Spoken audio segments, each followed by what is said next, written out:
कैसे हैं आप?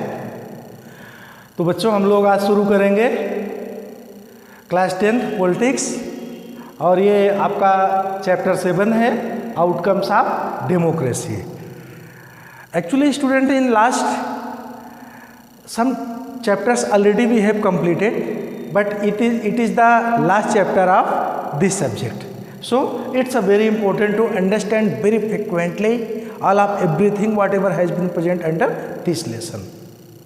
तो बच्चों हम लोग इस लेसन के बारे में कुछ अलग तरीके से समझने का प्रयास करेंगे, क्योंकि वजह इसकी ये है, यह लेसन का नाम है आपका outcomes of democracy. Outcomes of democracy, democracy पढ़ते पढ़ते आप 9th से लेकर 10th तक पहुँच गए। डेमोक्रेसी का लास्ट चैप्टर भी डेमोक्रेसी। स्टार्टिंग आपकी पॉलिटिक्स कहाँ से हुई थी 9th में? What is democracy, how is democracy, Y democracy, last time next democracy, फिर आप डेमोक्रेसी में। तो बच्चों लेकिन यहाँ थोड़ा डिफरेंस आप है, यहाँ पे कुछ अलग है। आपका लेसन क्या बता रहा है? Outcomes of democracy. That means under this lesson you will try to understand whatever has been present in democracy and other cracy also you can say which you have to study in previous chapters.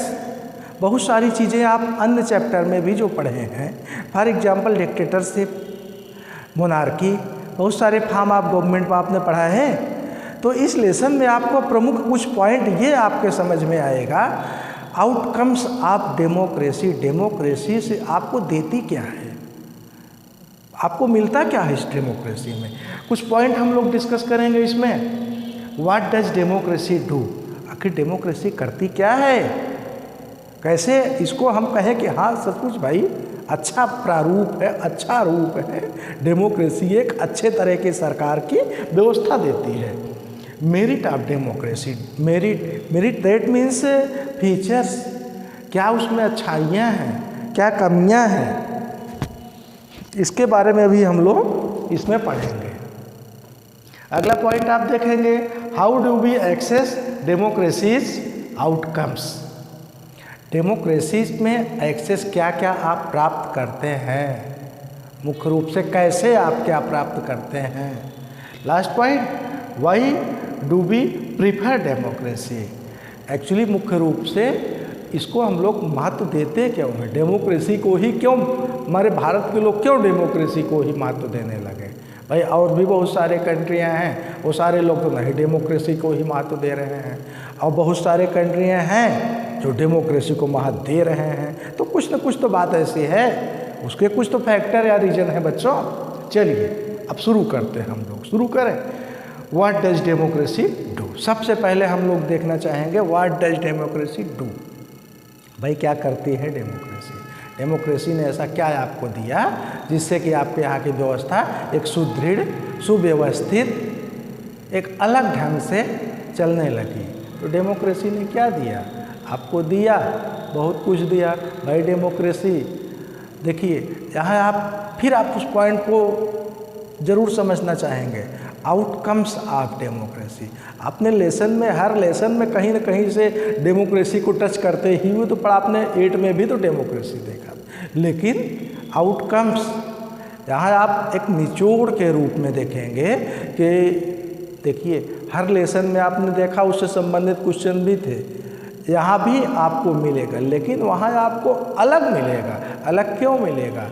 क्या आप जीवन भर democracy हर lesson में पढ़ते गए और उसके बाद भी आप डेमोक्रेसी के मेन पॉइंट और डिफरेंसेस, डिस्टिंग्विशेस कहीं ना कहीं आपको कंपेयर करने की भी परिस्थिति आती है ना।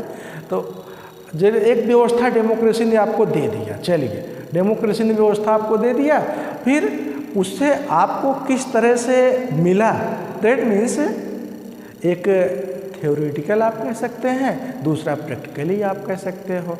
डेमोक्रेटिक व्यवस्था कॉन्स्टिट्यूशन ने व्यवस्थित कर दिया, लेकिन फिर उस डेमोक्रेसी को जिसने कॉन्स्टिट्यूशन ने दिया आपको मिल कितना रहा है, ये भी आपको देखना समझना है किस ढंग से। इसको आप समझने की कोशिश करेंगे, क्या भारत देश के लोगों को किस ढंग से क्या कैसे मिल रहा है, इसको जानना समझना भी बहुत ज़रूरी है बच्चों।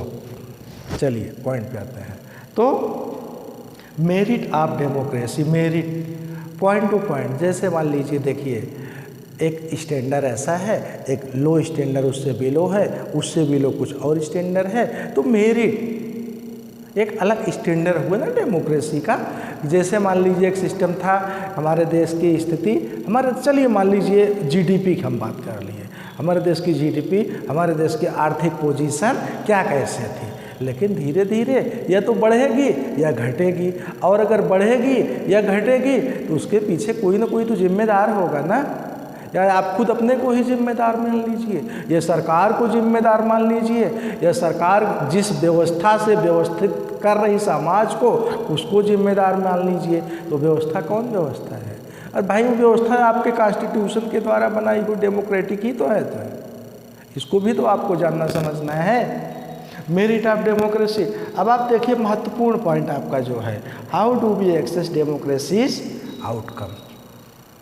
डेमोक्रेसी को आप किस रूप से क्या कैसे महसूस कर सकते हैं, आप कैसे महसूस कर सकते हैं, कैसे महसूस करते हैं कि डेमोक्रेसी क्या आपको दे रही है। तो डेमोक्रेसी क्या दे रही है, किस रूप में दे रही है, आप उसको कैसे प्राप्त कर रहे हैं। एक्सेस आखिर क्या कारण था? जर्मनी में आप देखिए कौन था, हिटलर, उसको नहीं अच्छा लगा डेमोक्रेसी, उसको डिक्टेटरशिप अच्छा लगा। अब भाई क्यों अच्छा लगा वो तो जाने ना, उसके पीछे क्या उसका इंटेंशन था, जनता के फेवर में कुछ करना चाहता था या अपने फेवर में करना चाहता था, अपने को राज सिंहासन में रखना चाहता था हाई प्लेस पे, क्यों उसने ऐसा डिसाइड किया, तो उसका इंटेंशन था। भारत देश में स्थिति डेमोक्रेसी की है, क्यों? क्योंकि लोगों को लगा, यहाँ के मैनेजमेंट करने वाले को, व्यवस्था करने वाले को, सिस्टम मेंटेन करने वाले को ऐसा कहीं ना कहीं से फील हुआ ना, तब तो लोगों ने इस डेमोक्रेटिक व्यवस्था को लाइक किया, उसके अनुसार चलने का कार्य किया। अब थोड़ी देर के लिए आप बात करते हैं एक्सेस। मान लीजिए डेमोक्रेसी एक सिस्टम आपको मैनेज करके दे दी, रूल रेगुलेशन व्यवस्था कानून आपको दे दी, लेकिन आप उसको प्राप्त आपको जाके लेना पड़ेगा, कुछ तो आपको करना पड़ेगा। That means in reality what you are getting in reality under the democracy, क्या इस डेमोक्रेसी में जो रूल रेगुलेशन सब बने हैं या सचमुच आपको प्राप्त हो रहा है, ये भी तो आपको वाच करना पड़ेगा। किस तरह के आप कह सकते हैं कि हमारा देश इम्प्रूव कर रहा है, डेवलप कर रहा है, या डोमिनेट हो रहा है, डाउन हो रहा है, जिस अनुसार डेवलप करना चाहिए नहीं हो रहा है, तो who will responsible to that every points. इसके पीछे आप किसको मानेंगे रिस्पॉन्सिबल? आप अपनी व्यवस्था को मानेंगे, उस व्यवस्था को, जिस व्यवस्था से आपकी सरकार चल रही है, जिस व्यवस्था से आप चल रहे हैं, जिस व्यवस्था से सारे इंस्टीट्यूशन चल रहे हैं, जिस व्यवस्था से पूरा देश संचालित हो रहा है, वह व्यवस्था आपकी यही है कि भाई हमको ये अधिकार है, हम इस अधिकार का ऐसा प्रयोग करेंगे और अपने अधिकार के तहत हम कहाँ से कहाँ जा सकते हैं। For example I sure can give vote, हमको वोट देने का सबसे बड़ा अधिकार है, राइट है, हम वोट देंगे। आपने वोट दिया, you will have to show take education, आपको एजुकेशन प्राप्त करने का अधिकार है, आप एजुकेशन प्राप्त करेंगे। आपको चुनाव लड़ने का भी अधिकार है, रिप्रेजेंटेटिव बनने का भी अधिकार है, बड़े से बड़े पोस्ट पे जाने का अधिकार है, आप उसको